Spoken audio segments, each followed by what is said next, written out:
நண்பர்களே, இன்னைக்கு சூப்பரான சுவையான பீட்ரூட் அல்வா எப்படி செய்யறதுன்னு பார்ப்போம் வாங்க. இதுக்கு தேவையான பொருட்கள்: ஒரு கப் பீட்ரூட். ஒரு பெரிய பீட்ரூட்டை எடுத்து நல்லா சின்ன சின்ன துவிக்கோங்க.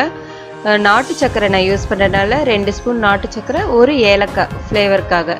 உங்களுக்கு எவ்வளோ தேவையோ அவ்வளோ திராட்சையும் முந்திரி எடுத்துக்கோங்க. நீங்கள் பாதாம் பிஸ்தா எல்லாமே சேர்த்துக்கலாம். 2 ஸ்பூனுக்கு நெய். ஃபர்ஸ்ட் ஸ்பூன், 2வது ஸ்பூன்.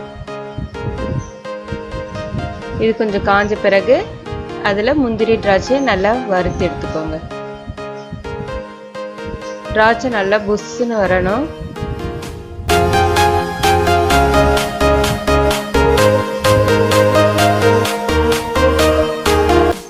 பாருங்க, சூப்பரா புஷ்ஷுன்னு வர ஆரம்பிச்சிச்சு. இதுல பொரிஞ்ச இந்த முந்திரியோட கிறிஸ்பியே போதும். இதை எடுத்துடலாம். இந்த நெய்யிலேயே நம்ம வச்சிருக்க ஒரு கப் பீட்ரூட்டை போட்டு நல்லா வதக்கிப்போம்.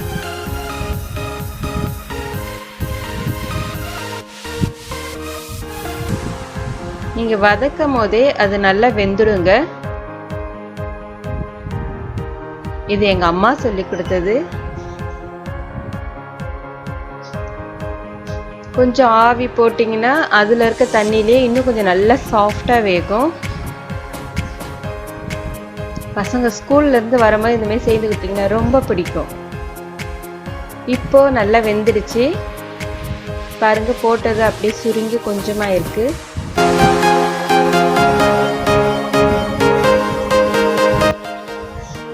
இப்போ நீங்கள் வச்சுருக்கிறது உங்களுக்கு சுகருக்கு தகுந்தா போல், அது குறைஞ்சிருக்கலையே, அதுக்கு தகுந்தப்போ ஒரு 2 ஸ்பூன் இல்லை 3 ஸ்பூனுக்கு நாட்டு சக்கரை போடுங்க. நாட்டு சக்கரை பிடிக்கலன்றவங்க ஒயிட் சுகர் கூட யூஸ் பண்ணிக்கலாம். போட்டோடனே கலர் சேஞ்ச் ஆகுது. நம்ம வச்சுருக்க ஒரு ஏலக்காவை லைட்டாக ஓப்பன் பண்ணி போடுறேன். நீங்கள் நல்ல பவுடராக வச்சுருந்தீங்கன்னா பவுடர் யூஸ் பண்ணிக்கோங்க. ஒரு பிஞ்ச். கொஞ்சமாக உப்பு போட்டிருக்கேன், ஏன்னா ஆல்ரெடி பீட்ரூட்டில் சால்ட்டிங் இருக்கும். இருந்தாலும் கொஞ்சம் சுகருக்காக போட்டிங்கன்னா நல்லாயிருக்கும். பாருங்க, உடனே ஈஸியாக ரெடி ஆகிடுச்சு. அந்த நெய்யெல்லாம் பிரிஞ்சு வருது பாருங்க. இப்படி பிரிஞ்சு வந்தாலே நமக்கு அல்வா ரெடி ஆயிடுச்சு.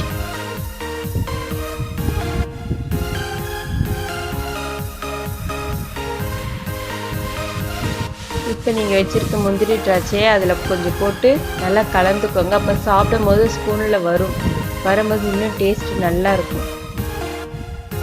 பார்க்கவே ரொம்ப சூப்பராக இருக்குது. இதை சாப்பிட்டு பார்த்தாங்க, ரொம்ப நல்லா இருக்குது. நீங்களும் இதே போல் உங்கள் வீட்டில் செய்து பார்த்துட்டு எப்படி இருக்குன்னு கமெண்ட் பாக்ஸில் கமெண்ட் அனுப்புங்க. லைக் பண்ணுங்கள், ஷேர் பண்ணுங்கள், சப்ஸ்கிரைப் பண்ணுங்கள்.